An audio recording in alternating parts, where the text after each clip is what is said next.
The largest warship ever sunk by a submarine had a 10-day career. November 29, 1944, 3:17 in the morning, somewhere in the Pacific Ocean. Commander Joseph Enright pressed his eye against the periscope.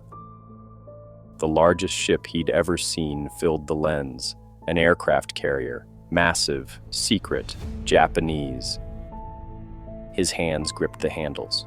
7 hours he'd been chasing this ghost. 7 hours of doubt, 7 hours of memories he'd tried to forget. He'd failed before, time and again. Enemy ships had slipped through his sights. He asked to be relieved of command, sent home, a failure. But not tonight. Fire 1. The firing plunger slammed down. Fire 2.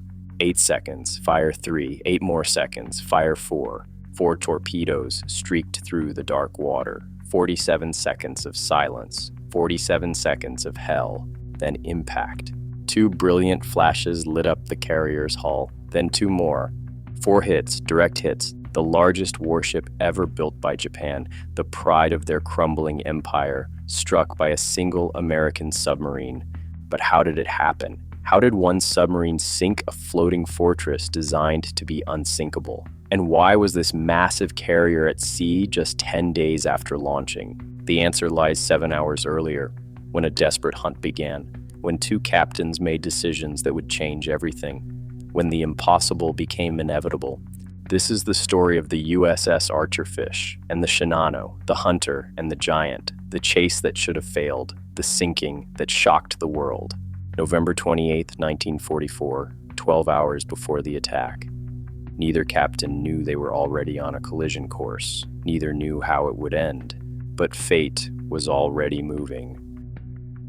Late 1944, the Pacific War was reaching its brutal conclusion. Japan's once dominant navy was crumbling. The crushing defeat at Midway in 1942 had shattered their striking power. 4 frontline carriers gone in a single day. Now, 2 years later, the empire was desperate. They needed a symbol. They needed hope. They needed a weapon that could turn the tide. The Shinano. She was a monster of steel. The largest aircraft carrier ever built. 71,000 tons. 3 football fields long. Designed to carry over 160 aircraft. Originally, she'd been laid down as a super battleship, a sister ship to the legendary Yamato. But after Midway, plans changed. Japan needed carriers, not battleships.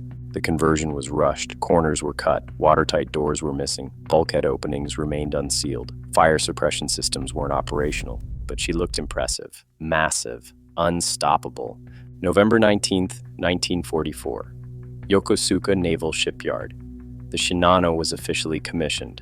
Music played, flags waved, officers cheered. Then someone spotted it, an American B-29 reconnaissance plane overhead, circling, photographing. The celebration stopped. Tokyo panicked. If the Americans knew about Shinano, they'd bomb her, destroy her at the dock. High Command issued an immediate order: sail her south, 300 miles to the fortified base at Kure, tonight. Standing at her helm was Captain Toshio Abe, 42 years old, quiet, capable, now responsible for Japan's last great hope. Abe protested. The ship wasn't ready. Systems were offline. The crew was inexperienced. Most had never been to sea. His objections were ignored. The ship would sail, ready or not. On board were 2,000 officers and crew, plus 300 shipyard workers, plus 40 civilian contractors, still welding, still wiring, racing to finish the ship as she moved. Meanwhile, 300 miles away, another story was unfolding. The USS Archerfish, an American submarine, Yamato-class, 300 feet long, crew of 80 men. Her commander was Joseph Enright, 39 years old, from North Dakota, on his first war patrol aboard his new vessel. But Enright carried a burden. A year earlier, he'd commanded a different submarine. He'd been given a golden opportunity, the Japanese carrier Shokaku, in his sights. He hesitated, second-guessed himself. The Shokaku escaped. Enright was devastated. He asked to be relieved of command. He couldn't trust his own judgment anymore. The Navy gave him a second chance, a new boat, a new crew, one more opportunity to prove himself. He carried rosary beads in his pocket. He prayed constantly. The memories of Shokaku haunted him. November 28, 1944, 5 p.m., the Shinano slipped from the docks. 3 destroyers escorted her: Isokaze, Yukikaze, Hamakaze. Captain Abe had wanted to sail during daylight, give his crew time to train, but the Navy couldn't provide air cover during the day, so they sailed at night, into darkness, into danger. 4 of Shinano's 12 boilers were offline. She could only make 20 knots, not her full speed, but enough. The trip to Kure would take 16 hours. By morning, they'd be safe. The flotilla cleared Tokyo Bay. Abe ordered a zigzag pattern, standard procedure to avoid submarines. He wasn't worried. One submarine couldn't hurt a ship this size. It would take a wolf pack. Multiple subs attacking together. One submarine was harmless. 8:50 p.m. 50 miles away, the USS Archerfish surfaced. The diesel engines coughed to life. The smell of exhaust and salt air filled the conning tower. Captain Enright stood on the deck. The night was clear. A full moon hung overhead. Then the radar operator called out, "Contact, 14 miles away, to the northeast." Enright grabbed his binoculars, scanned the horizon. At first, he thought it was an oil tanker, maybe a convoy. Then the shape became clearer. That's no tanker. It was massive, larger than anything he'd ever seen. An aircraft carrier, the biggest one in the world. Enright's pulse hammered in his ears. His hands trembled on the binoculars. The rosary beads in his pocket pressed against his ribs with each breath. This was his second chance, maybe his last chance. The hunt was on, and Enright had 7 hours to close an impossible gap. Enright stared through his binoculars. His heart pounded. This was it. This was his redemption. But doubt crept in immediately. One submarine against that monster. It seemed impossible. Just a month earlier, it had taken 19 torpedoes and countless bombs to sink the Musashi, Shinano's sister ship. How could 6 torpedoes bring down something that big? Enright made a decision, a dangerous one. He ordered continuous radar pings. Track the target. Don't lose her. He knew what that meant. Those radar pulses would alert the Japanese. They'd know a submarine was nearby. But he didn't care. He'd lost Shokaku by being too cautious. Not this time. The Archerfish turned to pursue. 18 knots. Maximum surface speed. The diesel engine screamed as the submarine strained forward. Aboard the Shinano, the radar pulses were detected immediately. Captain Abe remained calm. One submarine, just one, harmless. Only a coordinated wolf pack could threaten a ship this size. 10:45 p.m. Lookouts spotted the Archerfish on the surface. The destroyer Isokaze moved to attack. Abe quickly ordered it back. He suspected a trap. The visible submarine was bait. Other American subs were waiting, hidden. He ordered a sharp turn south, away from the threat. Abe had served in the Imperial Navy for 20 years. He'd studied American tactics. He knew how wolf packs operated. Everything in his experience said he was making the right call.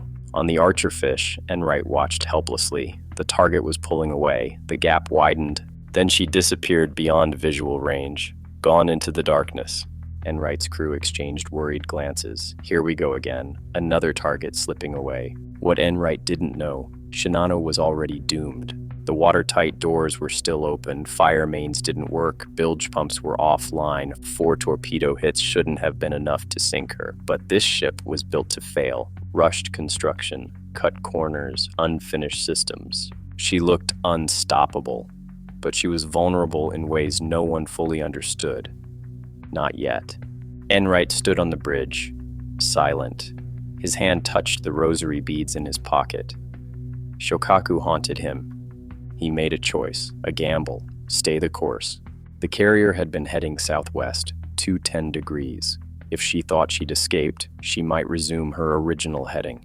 If Enright guessed right, he'd be in position. If he guessed wrong, he'd waste the entire night chasing nothing. The Archerfish maintained course, southwest, hoping, praying. For 4 agonizing hours, the submarine strained to close an impossible gap. The engines roared. The crew waited. Enright calculated and recalculated firing solutions for a target he could no longer see. Then fate intervened. On the Shinano, one of the propeller shafts began overheating. Captain Abe had no choice. Reduce speed to 18 knots. 18 knots. The exact top speed of the Archerfish. Abe didn't know he'd just given Enright a chance. Shortly after midnight, Captain Abe ordered a course change, due west. The danger was behind them. On the Archerfish, the radar operator suddenly called out, "Contact! Contact regained!" Enright rushed to the scope. There she was, back on the screen. But she was still ahead, still just out of reach. The Archerfish began to close the gap, inch by inch. The zigzag pattern meant Shinano was covering more distance than necessary, but it was agonizingly slow. 2 a.m., Enright made another bold move. He radioed Pearl Harbor, sent out his position, his heading, his target. If other American submarines were in the area, they could help. The Japanese picked it up immediately. On Shinano's bridge, Captain Abe listened to the foreign signal. His suspicions were confirmed. This wasn't one submarine, it was multiple boats, a wolf pack. But Abe's equipment couldn't determine distance or direction. He imagined submarines to the north, waiting, plotting. 2:56 a.m., Abe ordered a sharp turn southwest, back to the original course, 210 degrees, away from the imagined wolf pack. But he just turned directly toward the Archerfish. Enright couldn't believe his eyes. The carrier was heading right at him. He'd guessed correctly. The gamble had paid off. Now he had minutes. Get into position or lose everything. Go time. 8 minutes later, 3:05 a.m., Enright gave the order, dive, dive, dive. The Archerfish nosed down. Water rushed into the ballast tanks. The submarine slipped beneath the surface. Inside the control room, the air pressure changed. Ears popped. The temperature dropped instantly. Cold seawater against the hull sucked the warmth from the compartment. 60 feet. Level off. Flood the tubes. The crew moved fast, silent, efficient. They'd trained for this moment 1,000 times. Set depth on the torpedoes, 10 feet. Some of the crew looked confused. 10 feet seemed unusually shallow, too shallow. But Enright remembered something. A year earlier, Rear Admiral Freeland Dobbin had given him advice. If you're going after a carrier, hit just beneath the waterline. The weight of the flight deck will do the rest. Enright also knew his Mark 14 torpedoes had a problem. They ran deeper than their settings. Set them at 10 feet, they'd hit at 15 or 20. Perfect. Aboard the Shinano, something changed. For hours, the radar pulses had been constant, pinging, tracking. Now they stopped. Silence. Captain Abe knew immediately what that meant. The submarine had submerged. An attack was coming. He ordered another course change, due south, trying to shake the enemy, but he'd made a fatal mistake. He turned his ship broadside, exposing the full length of the hull. 3:13 a.m. The distance between the two vessels closed. Less than 2 miles now. The Archerfish crept forward, slowly, carefully, threading through the destroyer screen. One destroyer passed directly overhead, 10 feet above the submarine. Its propellers churned the water violently. The submarine shook. Metal groaned. Cork insulation flaked from the overhead. Men held their breath. One sound, one mistake, and the destroyer would turn back. But the destroyer's sonar was damaged from a previous battle. It couldn't hear the submarine below. The propeller wash faded. The Archerfish survived. Enright brought the sub back up, periscope depth. One final look. He pressed his eye to the lens. The Shinano filled his view. Massive, overwhelming, so close he could see men moving on her deck. Range, under 2 miles. Angle, perfect. Target, broadside. If he missed now, the war would be over before he got another chance. Fire 1. The first torpedo launched. The submarine lurched slightly, a hiss of compressed air. 8 seconds. Fire 2. 8 more seconds. Fire 3. Again. Fire 4. 4 torpedoes streaked through the dark water, propellers spinning, heading straight for the target. The crew immediately began reloading. 2 more torpedoes ready. Fire 5. Fire 6. 6 torpedoes total, everything Enright had. He kept his eyes on the periscope, watching, counting seconds, 47 seconds from launch to impact. Then he saw it. 2 brilliant flashes lit up Shinano's starboard side, high on the hull, just below the waterline. The shockwave rippled across the water. Then 2 more hits, 4 total. Enright didn't wait to celebrate. Take her down, 400 feet, rig for depth charge. The Archerfish dove deep, nose down, engine silent. Above them, the ocean came alive. Depth charges began falling. The first explosion hit like a sledgehammer to the hull. Light bulbs shattered. Glass rained down. The submarine bucked and twisted. Another explosion, closer. The hull groaned under the pressure. Rivets popped. Water mist sprayed from seams. The destroyers were hunting, angry, desperate, searching for the submarine that had just crippled their charge. Inside Archerfish, no one spoke. No one moved. One cough, one dropped wrench. Any sound could give them away. They could hear the destroyer's propellers overhead through the hull itself. A rhythmic thrum that grew louder, then faded, then returned. Then the sounds began to fade. The destroyers were moving away, hunting shadows to the north. Archerfish crept south at 400 feet, creaking, groaning, damaged but alive. On the Shinano, alarms blared. The ship shuddered violently. Captain Abe gripped the bridge rail. They'd been hit. 4 torpedoes, starboard side. Damage reports flooded in, none of them good. The first torpedo had torn open an empty fuel tank. The second obliterated the starboard engine room. Water poured in. The third ripped into fire room number 3. Every man inside killed instantly.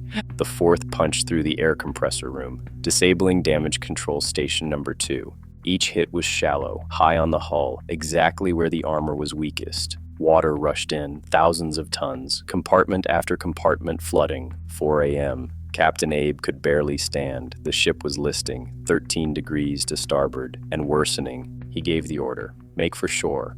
Do everything you can to right the ship. Below deck, chaos erupted. Damage control crews scrambled, but hundreds of civilians, untrained and terrified, couldn't help. Hundreds of Korean workers, conscripted against their will, couldn't understand the commands being shouted in Japanese. They'd been forced to build the ship. Now they were trapped aboard it. Abe ordered full speed ahead, 18 knots, not just to flee submarines, but to outrun the sinking itself. But speed was the worst thing he could do. At 18 knots, seawater roared through the open wounds in the hull. The ship that was designed to be unsinkable was drowning, and there was nothing anyone could do to stop it. 4:30 a.m., deep beneath the surface, the Archerfish leveled off at 400 feet. The crew worked in silence, checking for damage, tightening valves, listening. Enright stood at the periscope well, motionless. His hands still gripped the handles, though there was nothing to see at this depth. Had they hit? 4 flashes? But a ship that size could absorb dozens of torpedoes. He'd seen it with Musashi. 19 torpedoes. Still took hours to sink. His executive officer approached quietly. "Captain, we should put distance between us and those destroyers." Enright nodded, but he didn't move. Not yet. Above them, on the Shinano, the list worsened. 6 a.m., 20 degrees to starboard. The port side seawater intakes were now above the waterline. The ship couldn't counter-flood, couldn't balance itself. The freshwater system collapsed. Without it, the boilers shut down one by one. Speed dropped. 18 knots. 15, 12, 10. Captain Abe ordered the destroyers to take Shinano in tow, get her closer to the nearest beach, 40 miles east. If he could ground her in shallow water, she might survive. The destroyers strained, tow cables attached, engines roaring. But 71,000 tons was too much. The cables snapped under the weight, whipping back violently across the deck. 40 miles might as well have been 400. Below the surface, Archerfish slowly climbed back to periscope depth. Enright needed to see, needed to know. 7 a.m., the periscope broke the surface. Enright scanned the horizon. Nothing. Empty ocean stretching to the edge of the world. No carrier, no destroyers, no debris field. The doubt returned, that old familiar poison. Maybe the torpedoes hadn't detonated properly. Maybe he'd miscalculated the firing solution. Maybe Shinano was already at Curie, damaged but alive. Maybe he'd failed again. He rotated the periscope slowly, one full sweep. Still nothing. His executive officer watched him. "Sir?" Enright didn't answer. He kept searching, kept hoping. Then he saw it. To the northeast, a thin column of smoke rising from the horizon. Black, thick, the smoke of a ship dying. She was still afloat, still fighting. But she wouldn't last much longer. Dawn broke over the Pacific. The sun rose on a dying ship. 8 a.m. Captain Abe made one final desperate attempt. Flood the portside boiler rooms deliberately. Maybe the weight would counteract the list. For a moment it worked. The ship stabilized, but only for a moment. 8:30 a.m., the starboard hydraulic pump room flooded completely. Lieutenant Inada was still at his post, still trying to save the ship. He picked up the voice pipe to the bridge, his final words, "I go before you. I will pray for Shinano and her crew." 10 a.m., over 1,000 men crowded onto the flight deck, clinging to railings. The list was past 20 degrees now. Seawater lapped at the base of the island structure. There was nowhere left to go. Captain Abe couldn't bring himself to say the words, "Abandon ship." He couldn't say them. Instead, he said something else. "You are all released from duty. Save yourselves." 10:55 a.m. The ship groaned, metal screaming, a sound like the earth splitting open. The Shinano rolled onto her starboard side and slipped beneath the waves. Trapped air exploded from the hull. Hundreds of men were sucked down into the depths. Captain Abe remained aboard. He went down with his ship. 20 miles away, through his periscope, Enright watched the smoke column disappear.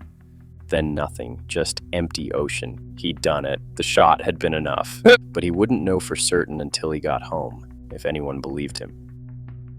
The search for survivors ended at 2 p.m. The destroyers picked men from the water, but not all of them. On the destroyer Yukikaze, Captain Terauchi had issued an order. Do not pick up any sailor who cries or calls for help. Rescue only those who stay calm and courageous. In the Imperial Navy's code of Bushido, composure under duress was paramount. Even in rescue, it was a different world, a different set of values, and many men paid the price. Of approximately 2,500 people aboard Shinano, more than 1,400 died. Captain Abe, Lieutenant Inada, hundreds of young sailors, hundreds of Korean workers who'd been forced to build the ship they died on. The Archerfish slipped away, silent, undetected, still submerged. For 3 days, Enright kept the submarine underwater, moving south, away from Japanese waters. The crew whispered among themselves. Had they really sunk a carrier, or just damaged her? No one knew for certain. December 15th, 1944, Guam. The Archerfish surfaced in friendly waters for the first time in 17 days. Enright came ashore expecting celebration, handshakes, maybe a medal. Instead, he was met with skepticism. The operations officer pulled him aside. "I'm sorry, Commander. Naval intelligence won't back your claim. They say there wasn't any carrier in Tokyo Bay, so how could you have sunk one?" Enright felt the ground shift beneath him. Not again. Not Shokaku all over again. He reached into his jacket, pulled out a folded piece of paper. His hands were shaking. "I drew this during the chase by periscope light." He unfolded the sketch. A carrier. Massive. With a distinctive rounded bow. The operations officer studied it. His expression changed. "Where did you see this?" "Through a periscope for 7 hours." The silence stretched. Then, 3 days later, a Japanese radio intercept was decoded. A distress call, a casualty report, confirmation. The Shinano had been sunk, 71,000 tons, the largest warship ever destroyed by a submarine. Enright was called back to headquarters. This time, the reception was different. The Navy declared it the most successful submarine patrol of the war by tonnage destroyed. Enright received the Navy Cross. But that night, alone in his quarters, Enright pulled out the rosary beads, the same ones he'd carried during the hunt. He thought about Shokaku, the carrier that got away, the failure that had defined him, and he thought about Shinano, the carrier that didn't. Both ships haunted him, just in different ways. Captain Abe made every decision correctly. He evaded the visible submarine, protected his escorts, avoided the wolf pack he was certain was waiting. Every tactical choice was sound, but he was fighting a war that didn't exist. The greatest threat wasn't the imagined wolf pack to the north. It was the one submarine he'd already dismissed as harmless. 10 days afloat, 7 hours hunted, 47 seconds to impact, and one decision. The one Abe made when he dismissed a single submarine as harmless. The record still stands. This is the War Maestro Chronicles. Buried mistakes, rewritten victories, the truths that took decades to surface. For 3 days, Joseph Enright was called a liar. He claimed he'd sunk a carrier, a massive one, 71,000 tons. Naval intelligence said it didn't exist. Then the Japanese radio intercept was decoded. The Shinano was gone, the largest warship ever sunk by a submarine, and for 72 hours, nobody believed it happened. Captain Abe made brilliant tactical decisions. Enright made a reckless gamble. One went down with his ship. The other spent 3 days being called a fraud. History buried this story for decades. We found it. If you want the war stories they didn't want you to know, subscribe. Thanks for watching.